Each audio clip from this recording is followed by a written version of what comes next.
السلام عليكم ورحمة الله تعالى وبركاته. في قناتكم برامو للمعلوميات. رسميا تم تحيين موقع منحة التعليم العالي بالنسبة للمكتب الوطني للأعمال الجامعية والاجتماعية والثقافية. كما تلاحظوا بالنسبة من تحيين الموقع تم إضافة الشطر الثالث من منحة التعليم العالي بالنسبة للطلبة القدامى والطلبة الجدد.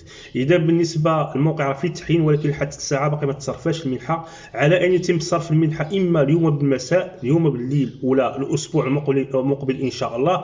اذا بالنسبه لعمليه صرف المنحه اما غتكون اليوم بالليل ولا الاسبوع المقبل. اذا نتوما غير قلبوا في الكيشي ان شاء الله، اما تلقاو اليوم بالليل ولا الاسبوع المقبل. للاشاره فبالنسبه للمنحه ديال التعليم العالي، بالنسبه للشطر الثالث ستكون 2500 درهم بالنسبه اللي عندهم منحه كامله، او بالنسبه للناس اللي عندهم نصف المنحه غتكون عندهم 1950 درهم. اذا بالنسبه كما قلنا الموقع تم التحيين ديالو بالنسبه لجميع الناس اللي عندهم المنحه. كذلك بالنسبه بعض الاخوان اللي كان عندهم مشاكل في المنحه، كما تلاحظوا هذا الطالب اللي كان عنده مشكل في المنحه انه حق عليه يشد الشطر، يشد منحه كامله، ولكن عطاو غير نصف منحه. عطاو الرابيل ديالو كما تلاحظوا في الشطر الاول والشطر الثاني، عطاو الرابيل ديالو ديال الشطر الاول ديال الشطر الثاني، وخرجت لي منحه كامله في البورس او في الشطر الثالث.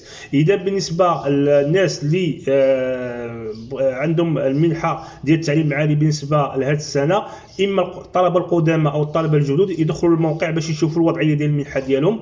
وكما قلنا للاشاره فبالنسبه للمنحه ديال التعليم العالي لهذه السنه، كما قلنا لكم بالنسبه للشطر الثالث راه غادي يكون 2500 درهم بالنسبه للناس اللي عندهم منحه كامله، و1950 درهم بالنسبه للناس اللي عندهم نصف منحه. اما بخصوص صرف المنحه لحد الساعه، لحد الدقائق تنهضر معكم فيها دابا باقي ما تصرفاتش، ظهرت غير في الموقع ديال المكتب الوطني للاعمال الجامعيه والاجتماعيه والثقافيه. على ان يتم ان شاء الله اما الصرف ديالها اما مساء هذا اليوم، او على الاغلب غيكون الاسبوع المقبل. اذا اما مساء اليوم او الاسبوع المقبل. ثم ان شاء الله اليوم في الليل قلبوا الكيشي الا لقيتوها مزيان، الا ما لقيتوهاش ان شاء الله ابتداء من الاسبوع المقبل غادي تصرف المنحه ديالكم ان شاء الله بالنسبه للشطر الثالث والشطر الاخير. اذا بالنسبه لعمليه صرف المنحه ما غيكونش كل شيء في دقه واحده، غادي يكون بالترتيب. اذا قدرت تشدها اليوم لا تصرفت اليوم قدرت تشدها اليوم بالليل، الا ما تصرفاش قدرت تشدها نهار الاثنين، قدرت تشدها نهار الثلاث، الاربعاء، الخميس. اذا الناس اللي ما عندهم حتى شي مشكل في المنحه راه غادي يشدوها ان شاء الله في اغلب الاسبوع المقبل ان شاء الله غادي تصرف لهم المنحه ديالهم. وكما قلنا لكم بالنسبه للمنحه، كما قلنا لكم راه المنحه بالنسبه للمنحه كامله 2500 درهم ونصف المنحه 1900 درهم. كذلك الناس اللي عندهم مشاكل في المنحه وكان عندهم مشكل في المنحه يدخل الموقع يشوف الوضعيه ديال المنحه. بالنسبه للناس يسولوا واش كاينه لوائح الاجتماع الثالث، لحد الساعه باقي ما كاين حتى شي اعلان بخصوص لوائح الاجتماع الثالث.